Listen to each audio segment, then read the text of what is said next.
वंदे नवघन श्यामम स्वात्मा रामम मनोहरम। पूर्व काल के एक राजा का प्रसंग चल रहा है। राजा का नाम अम्बरीश था। अंबर का अर्थ है दिशाएं। सभी दिशाओं के स्वामी थे। पूरी पृथ्वी पर इनका राज्य था। ये चक्रवर्ती महाराजाधिराज कहलाते थे, इसीलिए इनका नाम अम्बरीश पड़ गया था। अम्बरीश के पास देवराज इंद्र से अधिक सुख भोग और ऐश्वर्य की सामग्री थी। सुख भोग का वो प्रयोग भी करते थे, शरीर का सुख पाने के लिए नहीं, ये सोचकर कि सुख और दुख पिछले जन्मों के कर्म का फल है, इनको भोग कर ही समाप्त किया जा सकता है। मेरे पुण्य कर्म पूर्व जन्मों के ऐसे हैं जो सुख भोगों के रूप में अब मुझे प्राप्त हुए हैं, इनको भोग कर काट दूं तो दोनों प्रकार के बंधन त्याग दूं, सुख का भी और दुख का भी काट दूं, पुण्य भी समाप्त और पाप भी समाप्त, तो मैं भगवान का सुख भगवत प्राप्ति के सुयोग्य बन गया। परिणाम ये कि शरीर से भले ही सुख भोगे, लेकिन मन उन सुखों का रसास्वादन नहीं करता था। जैसे कोई व्यक्ति, आपका पेट बहुत भरा हुआ है, उबाई आ रही है, और कोई जबरदस्ती आपको मुंह में बर्फी ठूस ले, आप खा लेंगे। कैसी थी बर्फी भैया? मीठी थी, लेकिन मिठास का सुख आपको नहीं मिला। भाई बहन इस बात को समझने का प्रयत्न करें, बड़ी गहरी बात कही जा रही है। एक व्यक्ति के मुंह में हमने मिठाई ठूस दी और उससे पूछा कि मिठाई कैसी थी, बोला बहुत मीठी थी। उसने मिठाई के स्वाद का पता है, लेकिन उसके मन ने सुख नहीं पाया क्योंकि पेट बहुत भरा पड़ा था। इसी प्रकार उच्च कोटि के ऐसे ऐसे भगवत भक्त हमारे देश में हुए। जैसा राजा महाराजा रईस लोग थे, लगता था कि सुख भोग रहे हैं, लेकिन उनके मन ने सुख का स्पर्श नहीं किया। सुखों के भोग को काटने के लिए, प्रारब्ध कर्म को समाप्त करने के लिए, क्योंकि उसके बाद भगवान मिलते हैं, उसके बाद ही मिलते हैं, इसलिए उन्होंने ऐसे सुख भोगे जैसे पेट भरा व्यक्ति जबरन बर्फी खाकर उसको सट गए।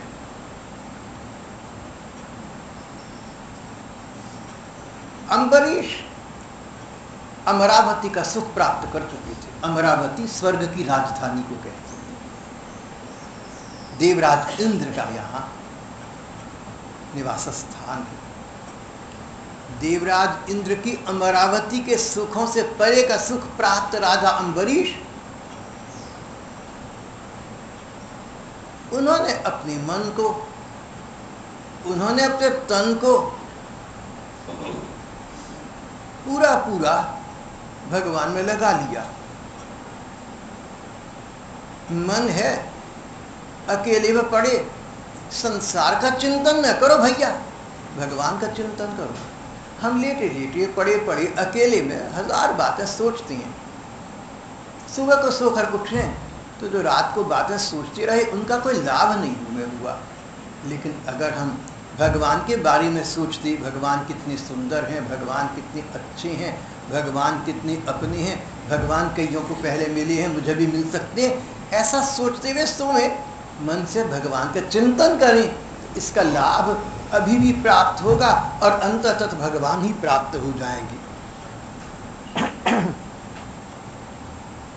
वाणी का प्रयोग करते तो भगवान का गुणगान करने में, कानों का प्रयोग करते भगवान की प्रशंसा सुनने में। हम लोगों को कान का सुख तब मिलता है जब हम अपनी प्रशंसा सुनें, और दूसरे नंबर पर कोई स्टीरियो संगीत इत्यादि चल रहे हैं। महाराजाधिराज ने कानों का सुख तभी पाया जब भगवान की लीला कथा और प्रशंसा उनके कानों में पड़ी। अपने हाथों से भगवान की मंदिर की सेवा करते, पांवों का प्रयोग मंदिरों तक भगवान के श्री विग्रहों तक और भगवत प्राप्त संतों तक ध्यान में करती।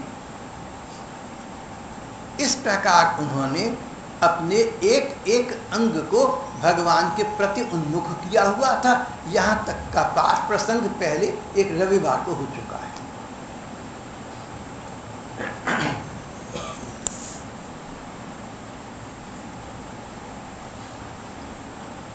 हमारे धर्म ग्रंथों का ऐसा कहना है कि प्रजा पर राजा के चरित्र का प्रभाव पड़ता है। यथा राजा तथा प्रजा, जैसा राजा होगा प्रजा वैसी बन जाएगी। आज से लगभग 400 वर्ष पहले अंग्रेजी साहित्य के सर्वप्रसिद्ध काव्यकार विलियम शेक्सपियर ने अपने एक नाटक में ऐसा संदेश दिया कि प्रत्येक जन समुदाय को, प्रत्येक देश को सरकार वैसी मिलती है जैसी ये लोग डिजर्व करते हैं, जिसके ये पात्र हैं। कभी कभी लगता है कि काव्य पुरुष शेक्सपियर ठीक ही कह गए, लेकिन नहीं, गहराई से सोचें तो राजा का प्रभाव प्रजा पर पड़ता है। हमारे देश की ये पुरानी बात ठीक है। राजा के हाथ में सत्ता है, उस सत्ता का वो प्रयोग करता है। यथा राजा तथा प्रजा। अब राजा अम्बरीश कैसे थे, ये वर्णन तो आप अभी अभी सुन चुके हैं। तन मन अंग प्रत्यंग भगवान में लगे हुए थे, सच्चरित्र व्यक्ति थे, चरित्रवान व्यक्ति थे।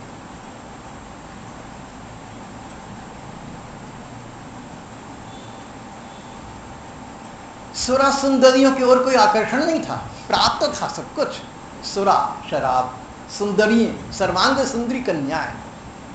महाराजाधिराज को सुरा सुंदरियों की कमी नहीं थी, ये तो स्पष्ट है। उनका मन ही कभी नहीं गया। सब बच्चियां बैठी हैं, बहनें बेटियां हैं, प्यार सबसे था, जैसे बच्चों से, बेटियों से, बहनों से, भाइयों से होता है। कारण क्या था इसका? सुरा सुंदरियां उपलब्ध होने पर भी उनके मन को आकृष्ट न कर सकी, क्योंकि उनके मन में एक बहुत बड़ा आकर्षण था भगवान के रूप सौंदर्य का। जब बड़ी सुंदरता मिल जाती है तो छोटी सुंदरता को हम भूल जाते हैं। भगवान की सुंदरता सबसे अधिक है। उसके सामने संसार के जितने भी पदार्थ हैं, व्यक्ति हैं, सबकी सुंदरता एकत्रित कर दें तो भी कम पड़ जाती है। राजा अम्बरीश को भगवान के सौंदर्य के रूप के दर्शन होते थे, भला संसार की सुंदरता उनके सामने क्या महत्व रखती। जब राजा इस प्रकार के थे, भगवान के प्रति भक्ति भाव रखने वाली थे, तो प्रजा पर भी वही प्रभाव पड़ा।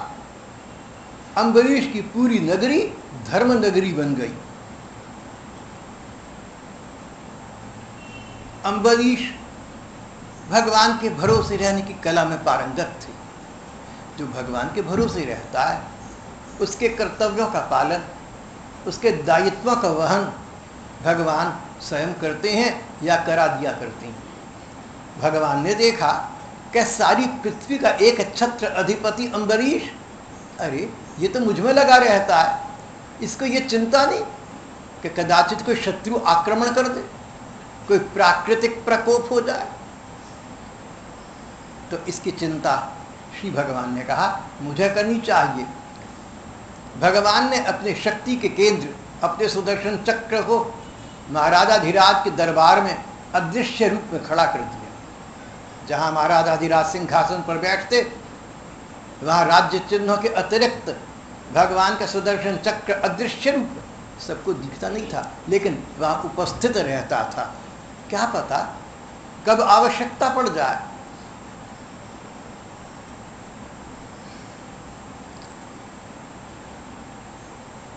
और आवश्यकता पड़ते देर कहाँ लगती है। एक बार राजा अम्बरीश ने एक व्रत लिया, एकादशी का व्रत करने का नियम लिया। 1 महीने में 2 एकादशी आती है। एकादश का अर्थ 11 है। हर 11वीं तिथि को हम एकादशी तिथि कहते हैं। हिंदुओं के महीने में 2 पक्ष होते हैं, शुक्ल पक्ष और कृष्ण पक्ष दोनों की 11वीं तिथि एकादशी कहलाती है। एकादशी की तिथि में आकाश में नक्षत्रों की स्थिति इस प्रकार की होती है जिसका सीधा प्रभाव, जिसका सत प्रभाव उन लोगों पर निश्चित पड़ता है जो उस दिन उपवास रखते हैं और सत्रित्रकता का ध्यान रखते हैं। दूसरे शब्दों में इसको सीधा सीधा ऐसा समझ लीजिए कि किसी रेडियो स्टेशन से 15 दिन में एक बार प्रसारण होता है। उस समय अगर आप अपने रेडियो की सुनी उस फ्रीक्वेंसी पर, उस मीटर पर लगा दें तो वो प्रसारण 15 दिन में एक बार आप भी सुन सकते हैं। 15 दिन में एक बार आकाश में नक्षत्रों की स्थिति ऐसी अनुकूल होती है, ऐसी होती है कि जो लोग उपवास रखकर सत्रित्रता के साथ भगवान का भजन स्मरण करें और जहाँ तक हो सके अन्य लोगों की सेवा सहायता करें, उनको बहुत पुण्य फल प्राप्त होता है, उन्हें सुख मिलता है। एकादशी के व्रत की बड़ी महिमा है और जो लोग एकादशी का व्रत भगवान की प्रसन्नता के लिए करते हो उनसे भगवान प्रसन्न होते हैं। एकादशी का एक नाम है हरिप्रिया, भगवान की प्रिया है। हरिवासर, वासर दिन, हरि भगवान, भगवान की शुभ तिथि को हरिवासर यानी एकादशी कहते हैं। एकादशी की हमारे धर्म ग्रंथों में अमित महिमा है। एकादशी का व्रत रखने के कई विधान हैं। एक विधान ये है कि दशमी की रात्रि को उपवास और व्रत करना आरंभ कर दो। एकादश्याम निराहार, पूरी एकादशी का दिन निराहार रहो और द्वादशी को पारण करो। पारण करने का अर्थ व्रत तोड़ना, कुछ खा लेना। अब तक तो भूखे थे ना, उपवास था, अब कुछ खा लिया। ये विधि बड़ी एक निश्चित विधि है।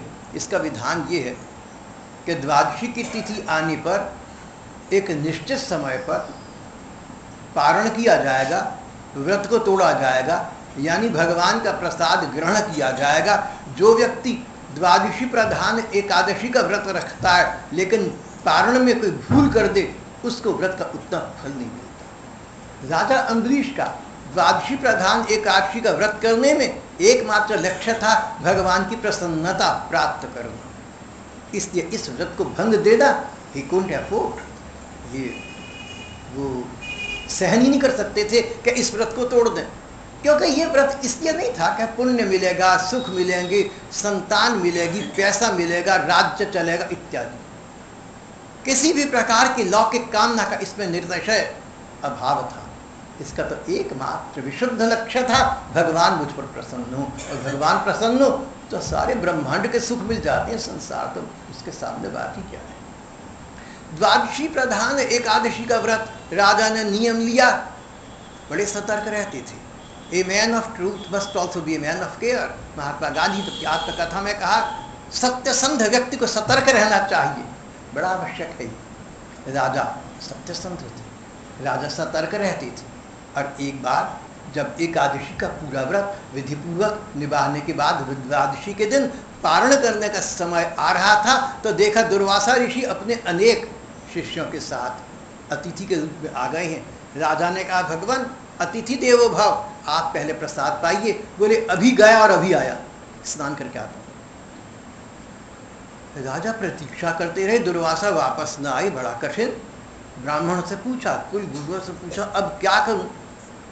दुर्वासा एक संत हैं, अतिथि हैं, भोजन के लिए निमंत्रण मैंने दिया है, मैं उनसे पहले अन्न ग्रहण कर लूं शोभा नहीं देता, और न करूं तो द्वादशी प्रधान एकादशी का नियम भंग हो जाता है मेरा। आप बताइए मैं क्या करूं, मैं धर्म संकट में फंस गया, मैं कश्मकश में हूं।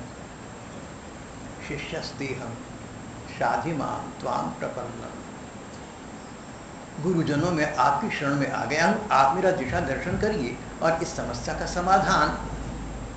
ब्राह्मण वेदज्ञ थे, साधारण ब्राह्मण नहीं थे, आजीविका कमाने वाले ब्राह्मण नहीं, आजीविका छोड़कर वेद अध्ययन में लगे रहने वाली, मानव जाति का कल्याण करने वाली ब्राह्मण थे। बोले महाराज आप चिंता न करें, इसका विधान धर्म ग्रंथ में दिया गया है। पानी पीना खाना भी है और नहीं भी है। आप भगवान का चरणामृत ले लीजिए तो आपके द्वादशी का पारण हो गया। और अन्न तो आपने ग्रहण नहीं किया। दुर्वासा आएंगे, उनको प्रसाद पवाइए, उसके पश्चात आप उनका उच्छिष्ट ग्रहण करिए। दुर्वासा आए, ये स्थिति देखी। क्रोध के कुपरिणाम हमारे ग्रंथों में बहुत लिखे हैं। आग देखा ना तो दृष्टि आग्नेय हो गई, आंखों से आग निकलने लगी। मैं तपस्वी, अरे कितने जन्मों से तपस्या कर रहा हूं। तुम दुनियादार लोग, गृहस्थ लोग, संसार के सुख भोग में आसक्त प्राणी, तुम हम तपस्वी महिमा नहीं जानते। बहुत कठिन स्थिति आ गई। और उन्होंने देखिए क्या कहा। भृकुटी कुटिलाननः, क्रोध से थरथर कांपते हुए तपस्वी दुर्वासा का मुंह विकट हो गया। आपसे कहा था ना, क्रोध आया तो शीशे में शक्ल दिखना कैसे लग रही हो। अरे शक्ल को सुधार दे, संवारने के लिए कहाँ कहाँ जाते हैं लोग ब्यूटिशियंस के पास, और तुम शक्ल को क्रोध करके बिगाड़ रहे हो। ऐसा अन्याय अपने साथ न करो भैया। और कृतांजलि भाषत, एक और त्यागी तपस्वी दुर्वासा थे। भृकुटी कुटिलानन, गुस्से में तो मुंह बिगाड़ा हुआ था, क्रोध की मूर्ति बनी हुई थी। और दूसरी ओर गृहस्थ राजा था कृतांजलि भाषत, जिसने हाथ जोड़कर नम्रतापूर्वक उनका अभिवादन अभी भी किया। दुर्वासा बोले, अरे धन के मद में मतवाला हो रहा है, भगवान की भक्ति तुझे छू तक नहीं गई। आदमी जब गुस्से में होता है ना तो ये नहीं सोचता मैं क्या बोल रहा हूं। अम्बरीश के विषय में सभी जानते थे कि तन मन अंग अंग भगवान को समर्पित है, लेकिन क्रोध में पागल बन दुर्वासा कहने लगे, भगवान की भक्ति तुझे छू तक नहीं गई, अपने को बड़ा मानता है, मुझे बिना खिलाए खा लिया। देखो कहीं कोई किसी व्यक्ति को तो देखो ना कि तुम्हारे विषय में कोई अन्याय हो रहा है तो पहले उससे पूछ लेना, पहले एकदम क्रोध न करना। चाहे स्पष्ट हो स्थिति सामने, निरतिशय स्पष्ट हो, असंदिग्ध स्पष्ट हो, निश्चित स्पष्ट है, फिर भी द राइट ऑफ ऑडियंस, इसे जो स्टूडेंट्स में कहते हैं, आप उसको एक बार सुन तो लीजिए कि क्या कहता है। तो अगर आप उसकी बात सुनेंगे, हो सकता है क्रोध का कारण ही न रहे, और नहीं क्रोध का कारण रहा भी तो उतनी देर जब तक वो बात बताएगा आप सामान्य स्थिति में नॉर्मल मन के हो चुकेंगे, आप सोच समझ कर बोलेंगे जो बोलना होगा। और नहीं तो दुर्वासा, मुझे बिना खिलाई खा लिया, अभी फल चखाता हूँ। दुर्वासा एक तपस्या वाले ऋषि थे। तब तपस्या का बड़ा अमोघ प्रभाव होता था। अगर ये तपस्वी लोग चाहें, ये लोग श्वास का निरोध करके, सांस रोक कर ऐसा प्राणायाम करते। प्राणायाम जानते हैं ना, प्राण का मतलब श्वास, हवा, सांस। तो ऐसा प्राणायाम करते, ऐसा श्वास का निरोध करते। धर्म ग्रंथ कहती है कि हर व्यक्ति को गिने गिनाई सांस मिली है। मान लो किसी को 1 करोड़ सांस मिले हैं, अगर वो 50 लाख सांस लेने के बाद किसी प्रकार सांस रोक कर बैठ जाए, 1 घंटा बैठा रहे, तो उसकी मृत्यु 1 घंटा बाद होगी। ऐसा हमारी धर्म ग्रंथ कहती है। ऋषि मुनि और तपस्वी लोग श्वास के प्राणायाम के द्वारा अपनी आयु लंबी करके तप तपस्या में इसका प्रयोग करते थे। उसके द्वारा उन्हें चमत्कारों की, सिद्धियों की प्राप्ति हो सकती थी, जो चाहे सो कर दें। जो समझदार ऋषि मुनि हैं वो तप तपस्या के महिमा का प्रयोग भगवान को प्रसन्न करने में करते थे और लोगों को आशीर्वाद देने में करते थे। लेकिन कहीं क्रोध आ जाए तो बड़े बड़े बिगड़ जाते हैं। दुर्वासा महान थे, इस पर शक नहीं है, लेकिन क्रोध एक विकृत ने बिगाड़ दिया। तो क्रोध में उन्होंने आकर अपने तपोबल का, अपने तपोधन का बड़ा दुष्प्रयोग किया। देखते देखते एक मंत्र बोला, उच्चाटन मंत्र बोला, अपनी एक जटा तोड़ी, उसको पृथ्वी पर पटका, उससे एक राक्षसी प्रकट हुई, महाभयंकर। धर्म ग्रंथों की भाषा में इस राक्षसी को कृत्या कहते हैं। कृत्या प्रकट हुई, महाभयंकर। ऐसा लगता था कि सारे संसार को खा जाएगी। दुर्वासा बोले, इस राजा को जला के राख कर दो। कृत्या झपटी, लेकिन दुर्वासा ने देखा कि उसका सिर कटकर नीचे गिर गया।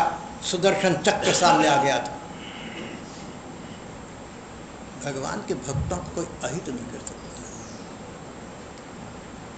देखो, साधन भजन तुम जितना करते हो उतना ठीक है, लेकिन तुमसे बड़े जो साधक हो ना, तुमसे बड़े संत हो, भक्त हो, उनका जानबूझकर अपमान अन्याय मत करना। ये बहुत पाप है। इसका फल तो यमराज भी नहीं दे पाते। साधु अवज्ञा कर फल ऐसा। साधु की अवज्ञा का फल देखिए, लंका जल रही है और कौन बच गया? विभीषण, क्योंकि स्वयं साधु था, उनका घर बच गया था। भगवान का भरोसा रखो ना, बड़ी बड़ी समस्याओं का तुम समाधान निकाल दोगे घर बैठे।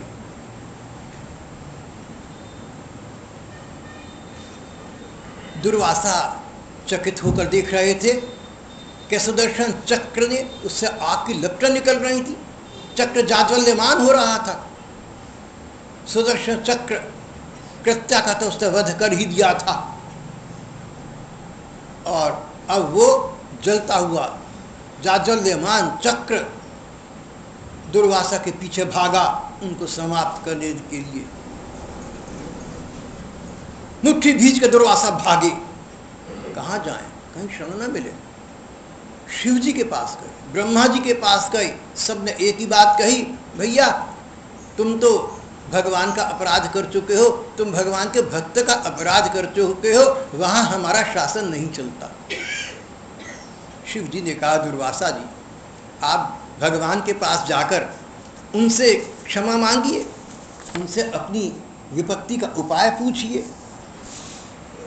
घबराए हुए दुर्वासा मरता क्या न करता, और डूबते को तिनके का सहारा। दुर्वासा भागे हुए पहुंचे भगवान विष्णु के पास।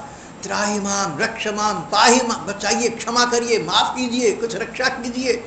भगवान बोले, नथिंग डूइंग, कुछ नहीं हो सकता, गो टू हेल्प। ये मैं नहीं कह रहा हूं, ग्रंथ कहते भगवान कह रहे हैं, मैं तो किसी को ऐसे कह ही नहीं सकता, मेरी तो सामर्थ्य नहीं है। भगवान की बात अलग है, भगवान कह रहे हैं। भगवान ने कहा, दुर्वासा जी, आपकी समझ को क्या हो गया? आप तो परम बुद्धिमान हैं, आप ज्ञानी हैं, विद्वान हैं, मैं क्या कहूं आपसे? अहम भक्त पराधीनो भक्तर भक्त न प्रिय। दुर्वासा जी, आप तो मेरा स्वभाव जानते हैं, भले ही मैं परमात्मा हूं, मैं सर्वसमर्थ हूं, मैं असंभव को संभव कर सकता हूं, लेकिन एक बात को समझिएगा, आप एक बात ऐसी है जो मैं सर्वसमर्थ परमात्मा भी नहीं कर सकता। वो बात ये, अहम भक्त पराधीनो, मैं अपने प्रेमी भक्तों के वश में रहता हूं। भक्तैर भक्त जन प्रिय, सीधे साधे मेरे निर्मल हृदय के भक्तों ने मेरे हृदय को अपने वश में किया हुआ है। मैं भक्तों के वश में, मैं पराधीन हूं। भगवान ने जो बात कही उसको दुर्वासा पर थोपा नहीं, आरोपित नहीं किया, युक्ति से समझाया, तर्क से समझाया। अगर समझने वाला हो तो, सब समझने वाले नहीं होते, तो समझ का दोष है, इस पर किसी का क्या कहना है।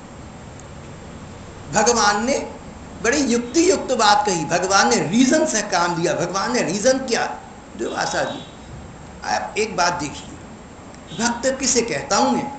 जो लोग अपनी पत्नी का मोह मेरे लिए छोड़ देती हैं, जो अपने बच्चों की ममता मेरे लिए छोड़ देती हैं, जो अपने घर को मेरे लिए त्याग कर दर दर के भिखारी बन जाएं, जिन्होंने अपने धन का मोह नहीं रखा, इस संसार में सुख मिले ये कामना छोड़ दी, परलोक में स्वर्ग मिले, मोक्ष मिले, मुक्ति मिले, निर्वाण मिले, ये भी कामना छोड़ दी।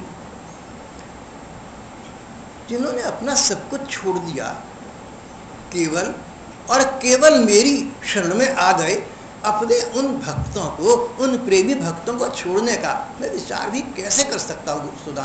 कि वह कैसे कर सकता हूँ? दुर्वासा जी आप बताइए, don't I stand reason?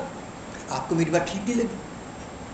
Durvasa जी आप बताइए ना, जिन भक्तों ने मेरे लिए घर परिवार, पत्नी पुत्र, पैसा, इनका मोह तो छोड़ ही दिया, अगर इनसे कुछ त्यागना पड़ जाए तो इनको त्याग कर भी जो मुझे प्रेम करती हैं, जिन्होंने इहलोक और परलोक की सद्गति का विचार त्याग दिया, जिन्होंने स्वर्ग त्याग दिया, जिन्होंने अपवर्ग त्याग दिया, जिन्होंने मुक्ति और मोक्ष की कामना छोड़ दी,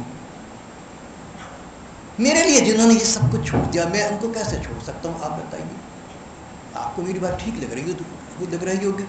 दुर्वासा जी मैं विवश हूँ। जैसे कोई पतिव्रता पत्नी अपने पतिव्रत धर्म से अपने पति को प्रसन्न कर ले, इसी प्रकार मैं अपने भक्तों के वश में रहता हूँ। हमारी जो भारतीय पत्नी हैं उनको चाहिए कि अपने पति देव के अनुकूल चलें। मेरा अर्थ ये नहीं है कि पत्नियाँ पति की दास्ता करें, गुलामी करें, ये अर्थ नहीं है। लेकिन जहाँ तक हो सके घर गृहस्थी में सुख करने के लिए पहला काम है चैन से रहना। अगर आपका मन चैन से है ना, तभी आप घर गृहस्थी के काम करेंगे, तभी आप सेवा करेंगे, तभी आप भगवान की पूजा में मन लगा सकेंगे। मन का चैन से रहना नितांत अनिवार्य है। उसके लिए घर गृहस्थी में कलह क्लेश ना हो, शांति हो, ये अनिवार्य है। और उसके लिए अनिवार्य ये कि पति पत्नी एक दूसरे का स्नेह सम्मान करें। पति का कर्तव्य है कि पत्नी कोई गड़बड़ बात कर दे तो शांत भाव से मुस्कुराकर टाल दे जहाँ तक हो सके। और भारतीय पत्नी का आधार केवल मात्र पति है। भारतीय पत्नी की ये विशेषता है, ये सुंदरता है, ये विलक्षणता है। भारतीय नारी अच्छी बुरी, कलह प्रिय, गप्पी, बातूनी, कंजूस, कितनी भी बिगड़ी हुई क्यों ना हो, मैं हर पति से कह सकता हूं कि लेकिन वो पत्नी तेरे अतिरिक्त और कुछ चिंतन नहीं करती भैया। भारतीय पत्नी की यही तो शोभा है, पर पुरुष का विचार नहीं आता। तो जहां पत्नियां भारतीय स्तर पर इतने पतिव्रत धर्म का पालन करती हैं, उनको इतना भी समझ होनी चाहिए कि अपने पति के फिर अनुकूल चलें। जब पति को देवता मान लिया, पति को भगवान मान लिया, तो पति के अनुकूल चलो। पति के चित्त को शांत रखना, पति के मन को चैन से रहने देना हर एक पत्नी का पहला कर्तव्य है। अगर कोई पति देव अपनी पत्नी को यहाँ गंभीरा के पास में आने से रोके तो उस बहन को नहीं आना चाहिए। अगर हमारे देश की महिलाएं अपने चरित्रवान पतियों के प्रति इतनी सच्ची हों तो घर में सुख शांति होगी। कोई पति किसी पत्नी को सत्संग में जाने से नहीं रोकेगा, स्वयं आना आरंभ कर देगा। ऐसे यहाँ जीवंत उदाहरण यहाँ मुझे दिख रहे हैं, बैठे यहाँ इस समय बैठे हैं ऐसे पति लोग जो पत्नी से प्रसन्न होकर इस छोटे से सदस्य बन गए, छोटे से पाठ में आने लगे। तो हमारे देश की स्थिति कहिए, पतिव्रत धर्म कहिए, लेकिन वर्तमान में वास्तविकता यही है कि पत्नी को चाहिए पति प्रियो भाव। ऐसा पहले ऋषि लोग आशीर्वाद दिया करते थे, तू पति की प्रिया, पति की अच्छी लग, पति प्रियो भाव। हर पत्नी को ऐसा प्रयत्न करना चाहिए। भगवान कहने लगे कि जिस प्रकार एक पत्नी अपने पूर्ण पतिव्रत धर्म से निष्ठावान होकर अपने पति का दिल जीत लेती है, यहाँ तक पति पत्नी का सेवक बन जाता है। पहले तो पतिव्रता पति की सेवा करती है, उसकी सेवकाई करती है, लेकिन उसकी सेवकाई से प्रसन्न होकर पतिदेव उस पतिव्रता के सेवक स्वयं बन जाती हैं। ऐसी सेवा करो कि पतिदेव सेवक बन जाए। भक्त भगवान की ऐसी सेवा करते हैं, भगवान कहते हैं कि मैं उनकी सेवकाई करने लगता हूँ। मैं अपने भक्तों के अतिरिक्त कुछ नहीं जानता। वदन्यते न जानन्ति नाहं तेभ्यो मनागपि। तो इसका फिर क्या उपाय है?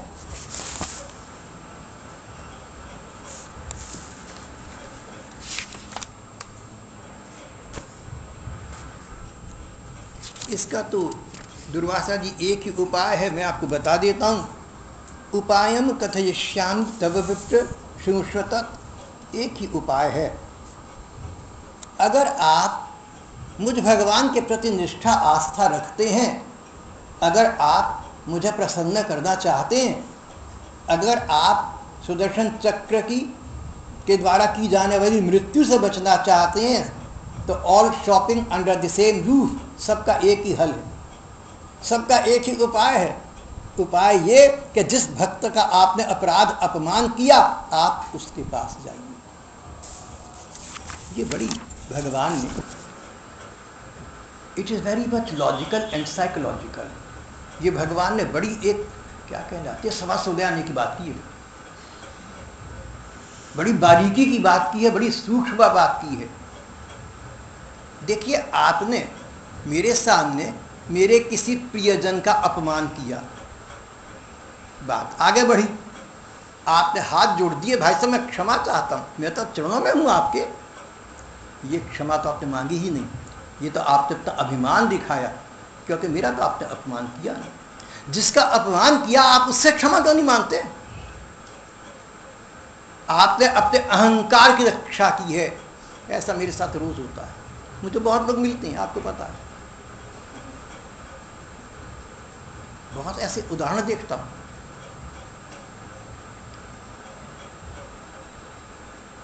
अगर आपका मन ऐसा मानता है, आरोपित बात नहीं है, थोपने वाली बात नहीं है, अगर आपका मन ऐसा मानता है कि भाई साहब के किसी निजजन का मैंने अपमान किया, अगर आपका मन ऐसा मानता है तो, वरना नहीं, तो आपको उस निजजन से बात करनी चाहिए। जिन लोगों के सामने उसका अपमान किया था, उन लोगों के सामने क्षमा मांगनी चाहिए, सिंपल प्योर, इसमें कौन सी सोचने की बात है। लेकिन आप ऐसा न करके मेरे पास आ जाएं, भाई साहब हम कान पकड़ते हैं जी आपके आगे, पाँव में माथा, आप अपने अहंकार को तुष्ट कर रहे हैं, आप अपने मिथ्याभिमान को मुझसे छिपा रहे हैं, जो कि उड़ी चिड़िया की चाल को पहचानता है। ये कैसे हो सकता है? भगवान यही कह रहे हैं, श्री भगवान स्पष्ट कह रहे हैं, देखिए दुर्वासा जी, आपने अपराध मेरे भक्त अम्बरीश का किया है, आपको ये शक हो गया, आपको वहम हो गया, आपको भ्रम हो गया, आपको भूल हो गई, आप गलत समझे कि त्याग तपस्या से व्यक्ति बड़ा होता है, और जो लोग संसार में हैं, राजा हैं, रईस हैं, दुनियादारी में हैं, गृहस्थ में सुख भोगों पड़ी हैं, अरे भाई इनको भगवान का क्या पता, ये तो सुख भोगों के कीड़े हैं, हम तपस्वी रखते हैं, हम सन्यासी हैं, आपको ये वहम हो गया था, इसलिए आपने राजा का अपमान किया। अब अगर आप समझ गए, भगवान आरोपित नहीं कर रहे हैं, nothing is being forced upon.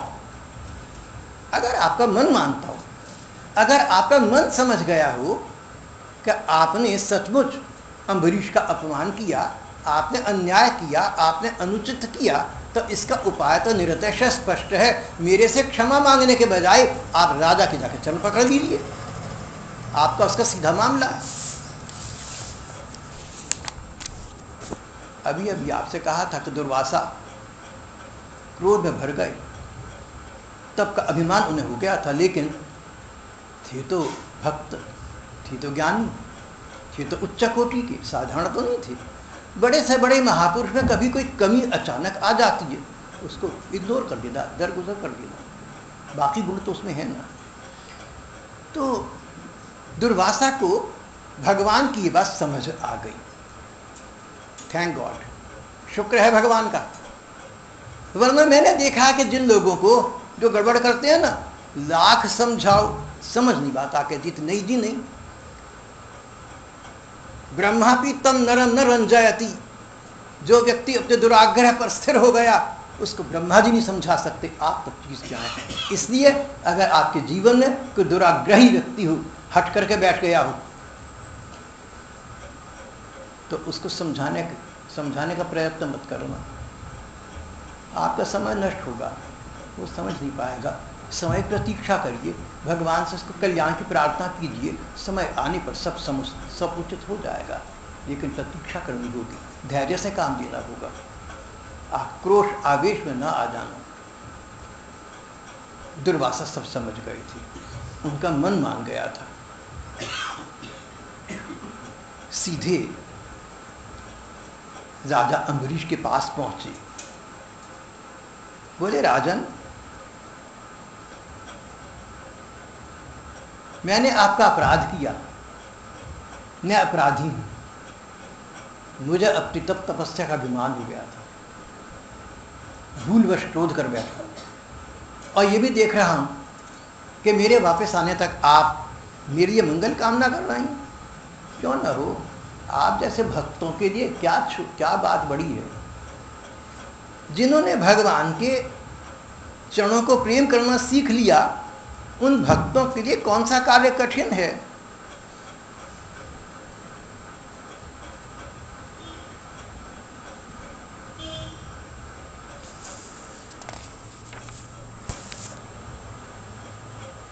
और अम्बरीश अपनी प्रशंसा नहीं सुन रहे थे, सुदर्शन चक्र से प्रार्थना कर रहे थे, हे चक्रदेव, मेरी प्रार्थना है कि आप कृपा करके हमारे भाग्योदय के लिए, हमारा कल्याण करने के लिए दुर्वासा जी पर कृपा करिए, ये आपका हम पर अनुग्रह होगा।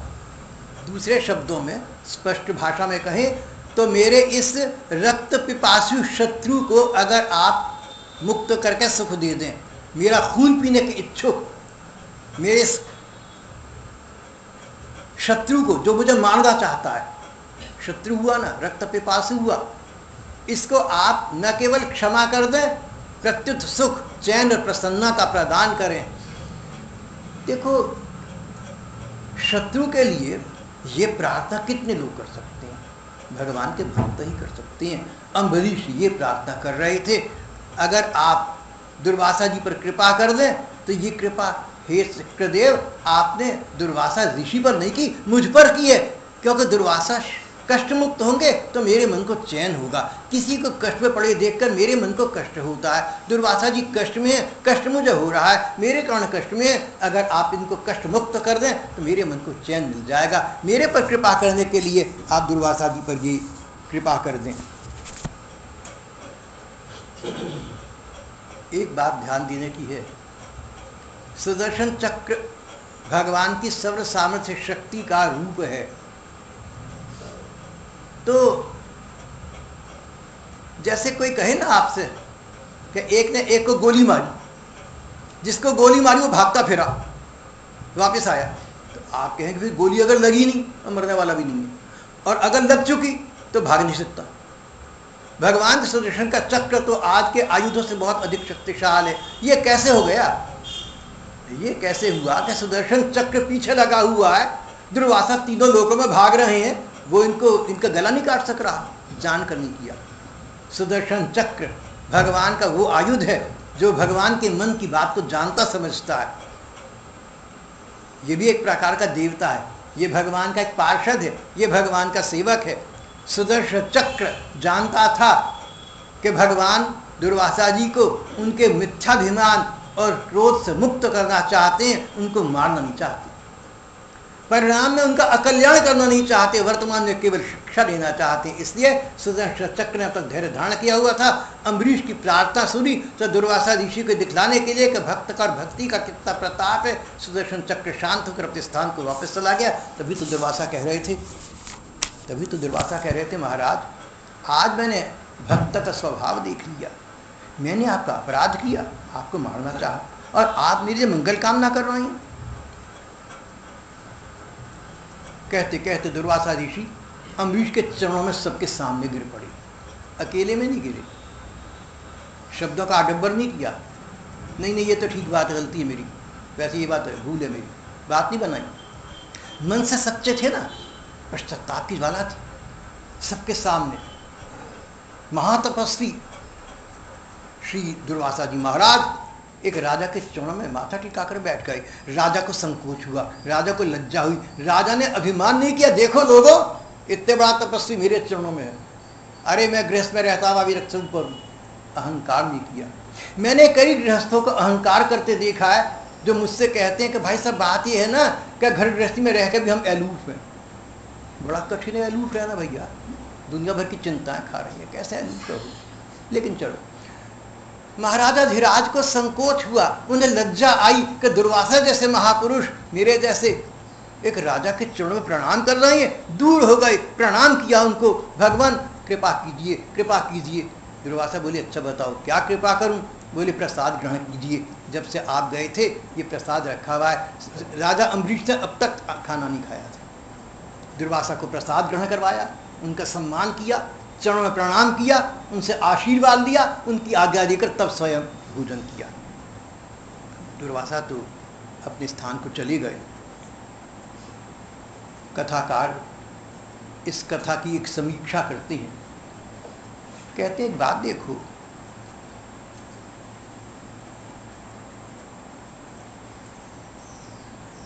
दुर्वासा को अम्बरीश के कारण कष्ट में पड़ना पड़ा, फिर अम्बरीश की प्रार्थना से छूटी।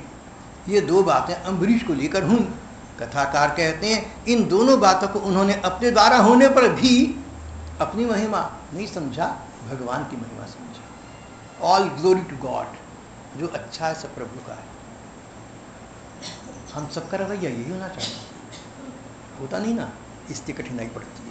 होना चाहिए, सत्संग का लाभ यही है। बहुत सी बातें जीवन में कमी होती है, अपूर्णता होती है, सब में, आप में भी होगी, मुझ में भी हजार हैं, लेकिन जब समझ आ जाए, बात पता लग जाए, तब से ठाकुर चरणों में लग जाए।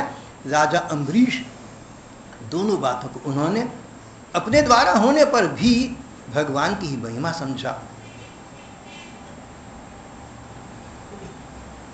अब एक और बड़ी महत्वपूर्ण बात जो मुझे लगती आ रही है, कथा के अंत में कथाकार कहते हैं इस घटना के बाद अब तक भी राजा अम्बरीश घर दरबार में रहते हुए भी रोम रोम से भगवान में लगे हुए थे, लेकिन इस घटना का उन पर ऐसा गहरा प्रभाव पड़ा कि उन्होंने सोचा कि चाहे मुझे सम्मान मिला, चाहे ऋषि कष्ट मुक्त हो गए इत्यादि, लेकिन ये सब झंझट है, ये सब बवाल है, ये सब झंझावात है, इससे मुक्त होने का एक ही उपाय है, इस घर को, इस द्वार को, इस परिवार को, इस दरबार को बच्चों के हाथ में देकर और अपने आप विरक्त हो जाओ।